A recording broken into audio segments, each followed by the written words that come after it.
ज्ञानतिमिरन्धस्य ज्ञानाञ्जनशलाकया चक्षुरुन्मिलितं येन तस्मै श्रीगुरवे नमः।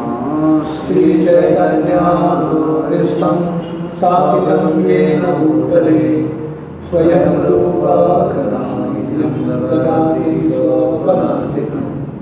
वन्देऽहं श्रीगुरो श्रीरामपदकमलं श्रीगुरो वैष्णवांश्च श्रीरूपं साग्रजाता सहगना रघुनाथान्वितं तं सजीवं साद्वैतं सावधूतं परिजनसहितं कृष्णचैतन्यदेवं श्रीराधा कृष्णपादान् सहगना ललिता श्रीशाखान्वितंश्च नमो विष्णुपादाय कृष्णप्रेष्ठाय भूतले श्रीमते Bhaktivedanta स्वामिनिधि नामिने।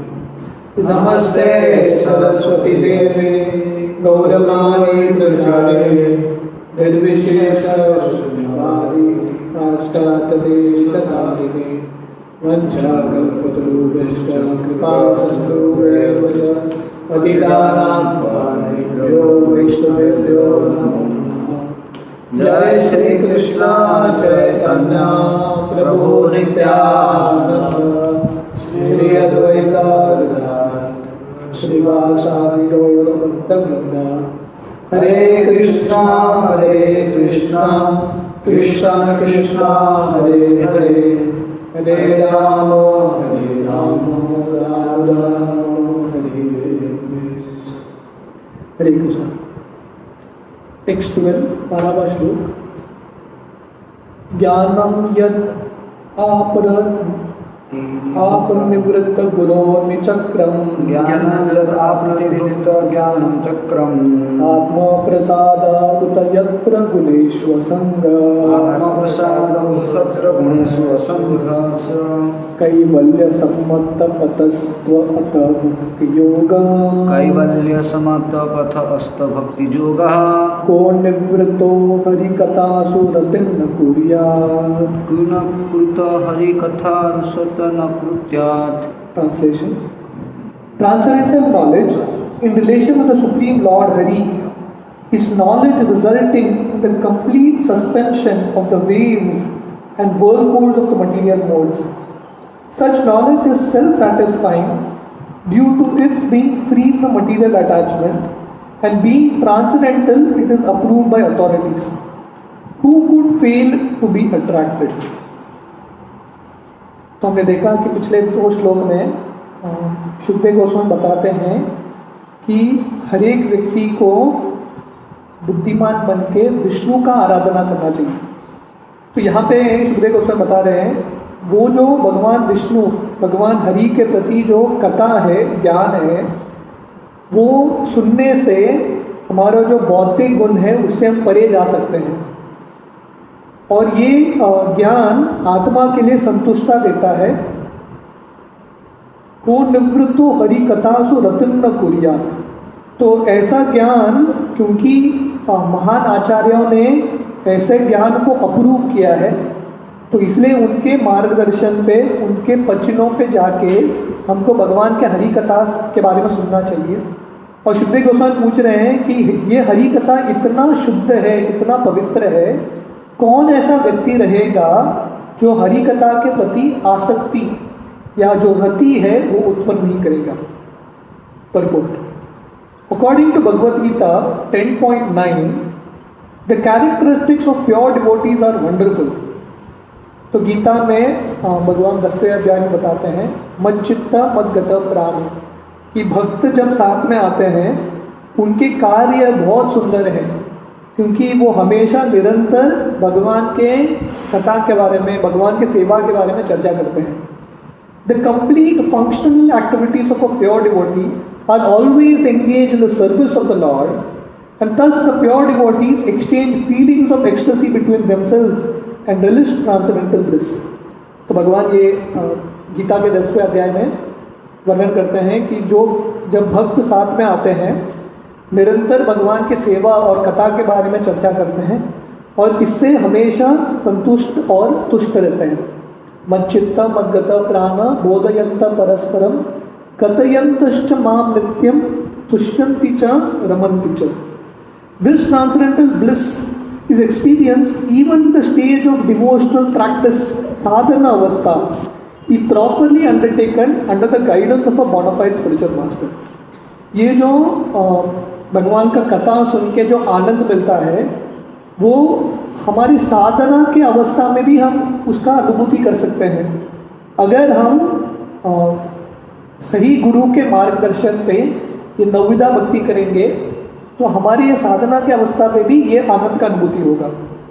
And in the mature stage the developed transcendental feeling culminates in realization of the particular relationship with the Lord by which a living entity is originally constituted, up to the relationship of conjugal love with the Lord, which is estimated to be the highest transcendental bliss. तो ऐसे साधना के अवस्था में अगर हम भगवान का कथा सुनते रहेंगे तो धीरे धीरे हम शांति अवस्था पे पहुंचेंगे, परफेक्ट स्टेज जहाँ पे हमको हमारा स्वरूप है समझ में आएगा और भगवान के प्रति 5 रसों में एक रस में हम लीला भी कर सकते हैं, भगवान के साथ हम आदान प्रदान कर सकते हैं। Thus, Bhakti Yoga, being the only means of God realization, is called Kaivalya. इसलिए यहाँ पे वर्णन आ रहा है कैवल्य समता तपस।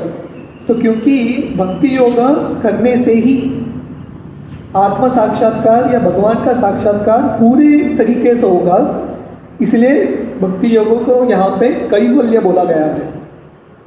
श्रील जीव गोस्वामी कोट्स द वैदिक वर्जन, एको नारायणो देव परापराणम परमो आस्ते कैवल्य संगीत। In this connection and establishes that Narayan, the person of Godhead, is known as Kaivalya, and the means which enables one to approach the Lord is called Kaivalya Pantha, or the only means of attainment of Godhead. तो जीव Goswami generally जो लोग कैवल्य का definition है वो है मुक्ति, पर जीव गोस्वामी बताते हैं कैवल्य का मतलब है नारायण, नारायण की प्राप्ति। और जो मार्ग से कैवल्य नारायण की प्राप्ति होती है उसको बोलते हैं कैवल्य पंथा, कैवल्य का मार्ग। मतलब भक्ति योग का मार्ग से व्यक्ति को भगवत धाम में प्रवेश होगा और नारायण का निरंतर सेवा कर सकता है।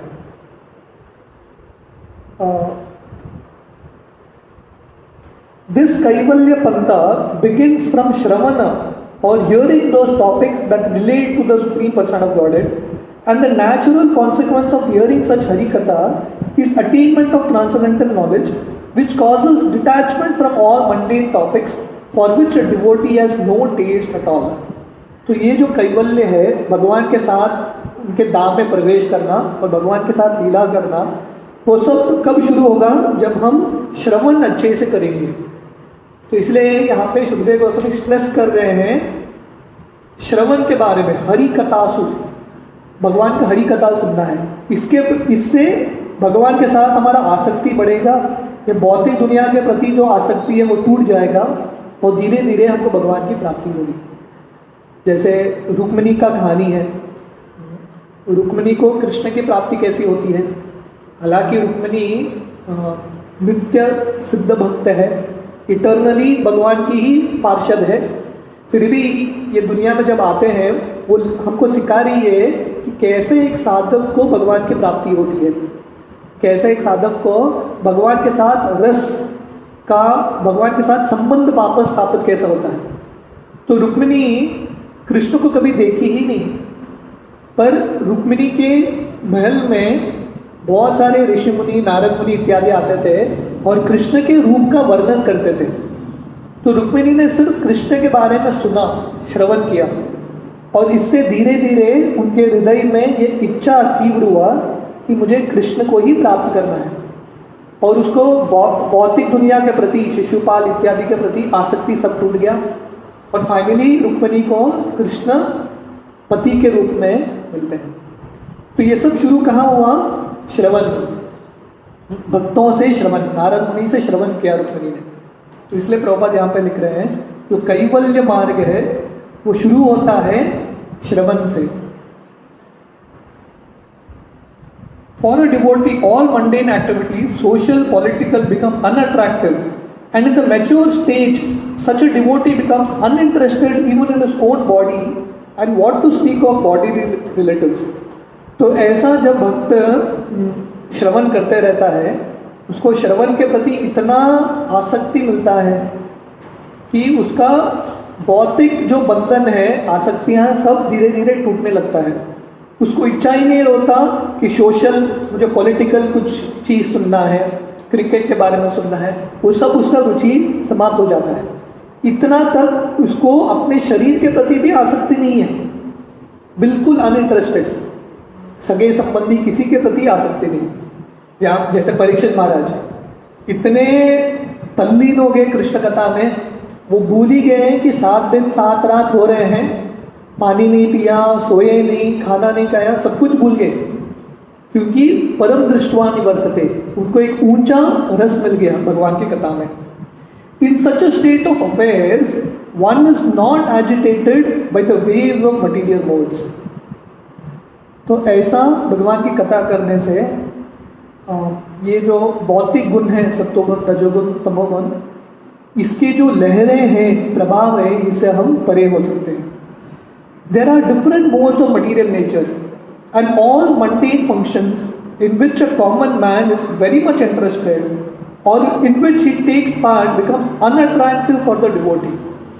तो इसलिए जब भक्त भगवान का कथा सुनने लगता है, भक्ति में लगता है, उसको बाकी लोग जिसके प्रति आसक्त है, आकर्षित है, भक्त का उसके प्रति बिल्कुल आकर्षण नहीं होता.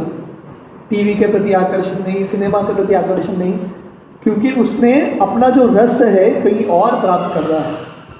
This state of affairs is described herein as पति निवृत्त गुणोर्मी, and it is possible by आत्म प्रसाद और complete satisfaction without any material connection.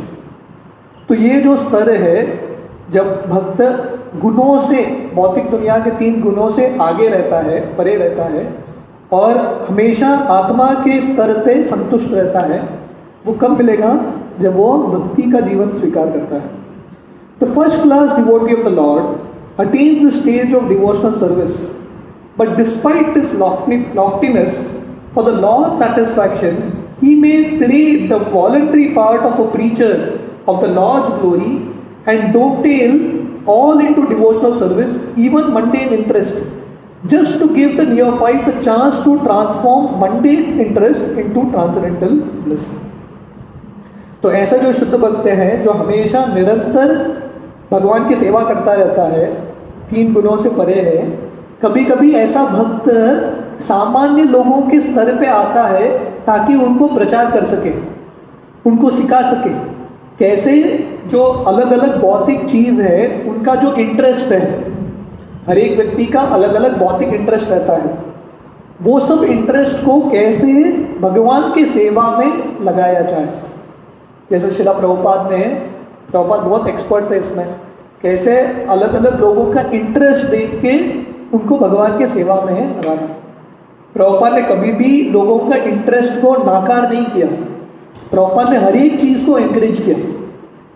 जैसे मैं तमल कृष्ण महाराज का पुस्तक पढ़ रहा था, तो तमल कृष्ण महाराज कुछ बोल रहे थे किसी भक्त को, मेरे लिए कुछ भी चीज़ ऐसा नहीं है जो भगवान की सेवा में उपयोग नहीं हो सकता.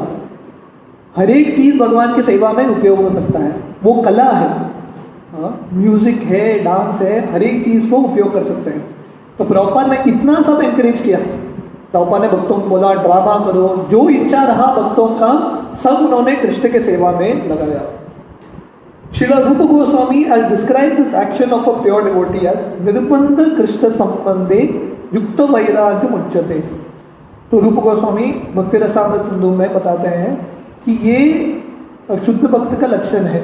निर्बंध कृष्ण संबंधे युक्त वैराग्य मुच्यते, कि हर एक भौतिक चीज़ों को भी, इंटरेस्ट को भी भगवान की सेवा में लगाता है, इसलिए इसको बोलते हैं युक्त वैराग्य. Even mundane activities dovetailed with the service of the Lord are also calculated to be transcendental and approved kaivalya affairs. इसलिए बिल्डिंग बांधना एक मंडेन अफेयर है, पर जब भगवान के लिए बिल्डिंग बांधते हैं वो हर एक चीज़ आध्यात्मिक हो सकता है। तो ये सब शुरू होगा जब हम ठीक तरह से श्रवण करेंगे। इसलिए ये जो श्रवण है सबसे महत्वपूर्ण अंग है भक्ति का। तो ये करने से बाकी जो सेवा है वो भी भक्तिमय हो जाएगा।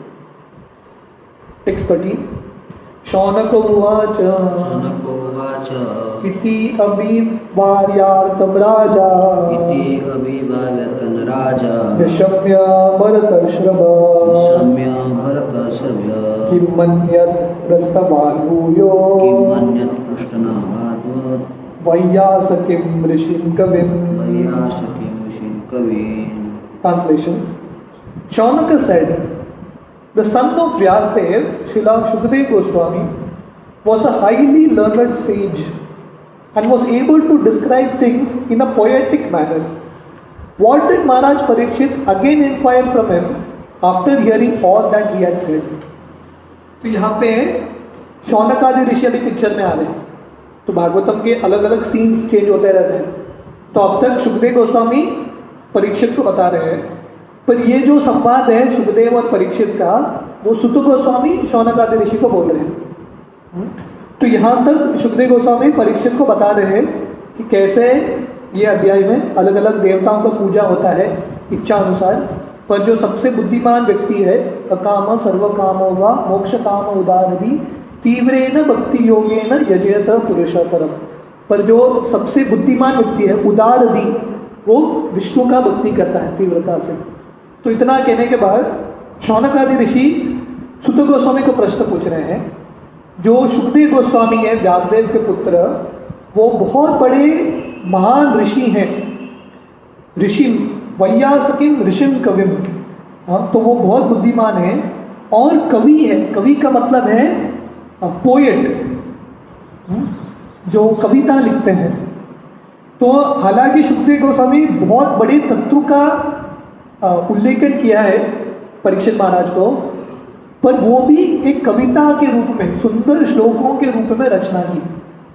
जैसे रामायण है, वाल्मीकि मुनि ने रामायण की रचना की, 24,000 श्लोक हैं, पर पूरा एक पोएटिक मीडियम का है।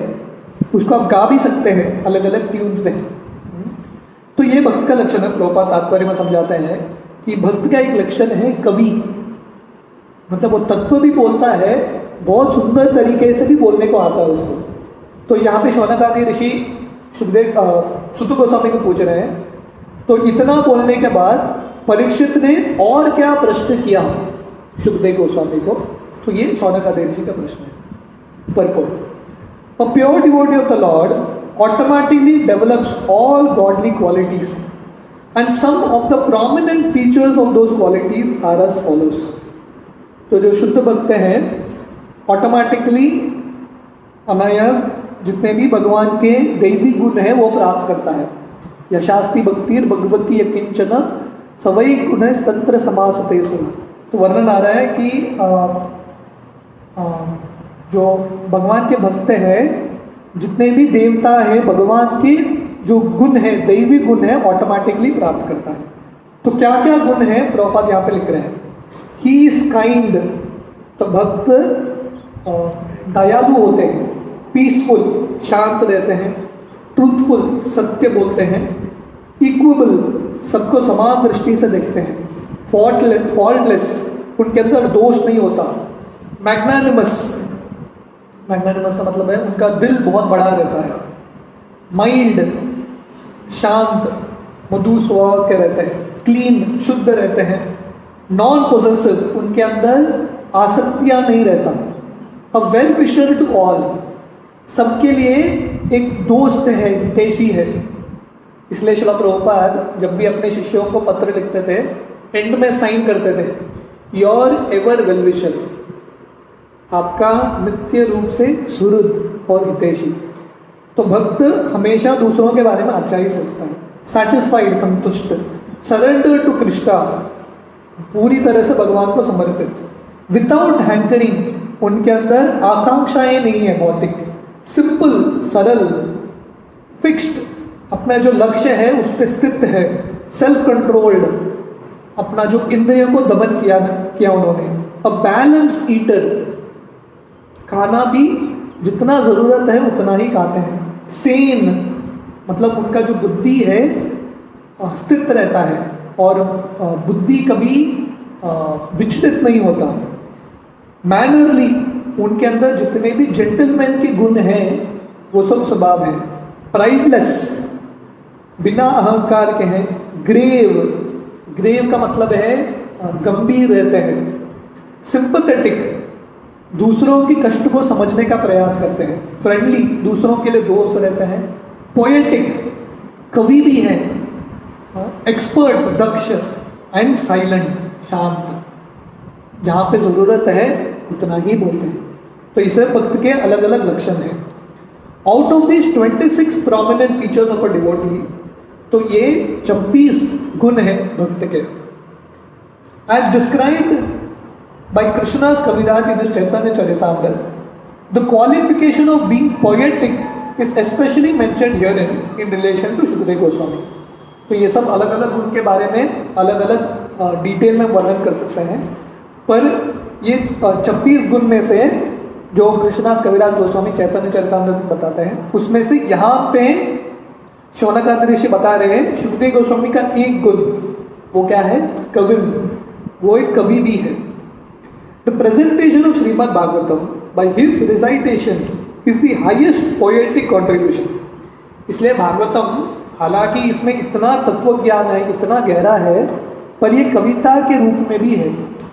इसलिए रघुनाथ भट्ट गोस्वामी, बाकी गोस्वामी के लिए ये पूरे भागवतम अलग अलग ट्यून्स में गाते थे, डिफरेंट ट्यून्स। तो क्योंकि ये कविता के रूप में इसका रचना हुआ है, इसलिए ये सब चीज़ों को एक गीत के रूप में भी गा सकते हैं। He was self-realized learned sage. In other words, he was a poet among sages. तो पहले ज़माने में लोग कविता भी लिखते थे, हमारे जो ऋषि मुनि है कविता भी लिखते थे, उसके पीछे भी एक तत्व ज्ञान होता था। ऐसे ही लिखने के लिए कविता नहीं, सिर्फ राइम होना कविता नहीं होता, उसके पीछे एक ज्ञान भी होना चाहिए, तत्व भी होना चाहिए। इसलिए भागवतम शुकदेव गोस्वामी इतने डिटेल में बताते हैं, पर वो कविता के रूप में भी बताते हैं। टेक्स्ट 14, एतत् श्रुश्रुषतां विद्वन् सुतो नो रहसि भाषितुं कथा हरि कथोदर्का सतां स्युः सदसि ध्रुवम्। O learned Sutta Goswami, please continue to explain such topics to us, because we are all eager to hear. Besides that, topics which result in the discussion of Lord Hari should certainly be discussed in the assembly of devotees. तो शौनकादि ऋषि सुत गोस्वामी को बता रहे हैं कि हे सुत गोस्वामी, आप हमको शुकदेव गोस्वामी और परीक्षित के बीच में जो संवाद है और विस्तार से बताइए, क्योंकि शुश्रुषताम, हम बहुत उत्सुक हैं ये सब सुनने के लिए, कथा सुनने के लिए। और बता रहे हैं कि ये जो कथा है भगवान के बीच का, जो हरि कथा है, वो निश्चित रूप से भक्तों के संग में चर्चा होना चाहिए। Purport. As we have already quoted from the Bhakti Rasamrita Sindhu of Rupa Goswami, even mundane things, if donated in the service of Lord Krishna, are accepted as transcendental. तो जैसे प्रभुपाद ने ऑलरेडी बोला है, निर्बंध कृष्ण संबंधे युक्त वैराग्य मुच्यते।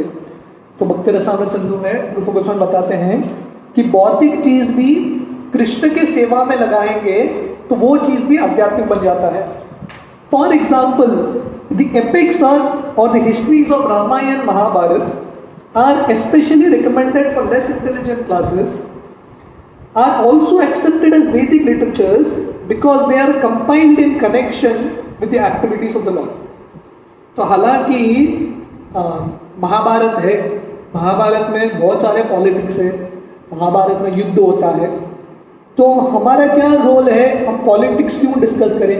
हम तो पॉलिटिक्स क्यों डिस्कस करते हैं और युद्ध के बारे में हम क्यों चर्चा कर रहे हैं?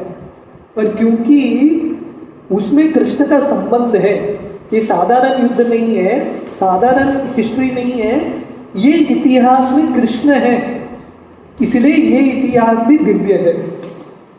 इसलिए महाभारत और रामायण का गिनती वैदिक शास्त्रों में होता है। Mahabharata is accepted as the 5th division of the Vedas after its first 4 divisions, mainly Sama, Yajur, Rig and Atharva. इसलिए महाभारत को पंचम वेद का गिनती होता है। पहला 4 वेद है साम, यजुर, ऋग और Atharva Veda. The less intelligent do not accept Mahabharata as part of the Vedas, but great sages and authorities accept it as the 5th division of the Vedas. तो बहुत सारे लोग हैं बताते हैं कि महाभारत से कुछ मत बताओ, क्योंकि महाभारत वेदों में उनका गिनती नहीं होता, और क्योंकि गीता महाभारत का अंग है, तो बहुत सारे लोग बोलते हैं गीता से आप प्रमाण मत दो, क्योंकि गीता वेद का अंग नहीं है। तो ये सही नहीं है। महाभारत का गिनती पंचम वेद में होता है, और जितने भी महान ऋषि हैं, साधु संत ने, सबने स्वीकार किया है महाभारत भी वेद है। Bhagavad Gita is also part of the Mahabharata and it is full of laws instructions for the less intelligent class of man. और गीता भी महाभारत का अंग है, इसलिए गीता भी प्रमाण है, खासकर कम बुद्धिमान के लोगों के लिए। तो हमने देखा कि भागवतम के पहले स्कंद में हालांकि व्यासदेव ने एक वेद था, एक का 4 वेद किया, फिर भी व्यासदेव ने महाभारत क्यों लिखा? क्योंकि महाभारत एक कहानी के रूप में है, साधारण सामान्य लोग जिनका बुद्धि बहुत ज़्यादा नहीं है वो भी पढ़ सकते हैं। वेद पढ़ने के लिए व्याकरण, संस्कृत सब कुछ समझ में आना चाहिए, इसलिए वही व्यासदेव ने महाभारत की रचना की। Some less intelligent men say that Bhagavad Gita is not meant for householders, but such foolish men forget that Bhagavad Gita was explained to Arjuna, a grihastha, family man, and spoken by the Lord in his role as a grihastha. तो ये काफ़ी सारे गलत धारणाएं हैं भारत में। थोड़े लोग बोलते हैं कि गीता गृहस्थों के लिए नहीं है, थोड़े लोग बोलते हैं कि गीता घर में रखोगे तो झगड़ा हो जाएगा, पर ये सही नहीं है। अगर गीता गृहस्थों के लिए नहीं है तो भगवान ने गीता अर्जुन को क्यों सुनाया? अर्जुन तो गृहस्थ थे, भगवान गीता नारद मुनि को सुना सकते थे, अर्जुन को सुनाया क्योंकि ये गीता सामान्य लोगों के लिए है। So Bhagavad Gita, also containing the highest philosophy of Vedic wisdom, is for the beginners in the transcendental science, and Shrimad Bhagavatam is for graduates and post graduates in the transcendental science. तो हालांकि गीता भी वैदिक ग्रंथ है, पर गीता किसके लिए है? जो आध्यात्मिक जीवन में नए नए शुरू हो रहे हैं उनके लिए गीता है, बेसिक स्टडी है, और उसके बाद Bhagavatam post graduate study. Therefore, literatures like Mahabharata, the Puranas, and similar other literatures which are full of pastimes of the Lord are all transcendental literatures, and they should be discussed with full confidence in the society of great devotees.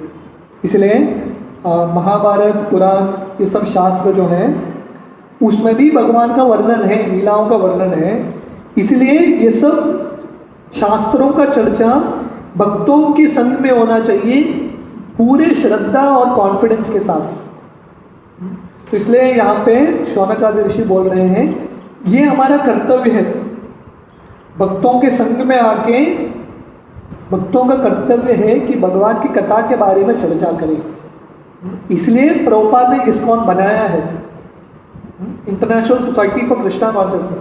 Prabhupada ने समाज बनाया, जैसे बाहर होता है ना rotary club, Lions club, ये एक क्लब है जहाँ पे सब एक साथ आके भगवान की लीलाओं के बारे में अलग अलग शास्त्रों से, श्रीमद् भागवतम से, रामायण महाभारत से चर्चा कर सके। तो और थोड़ा तात्पर्य बचा है वो हम कल सुबह कंटिन्यू करेंगे ये श्लोक का। हरे कृष्ण।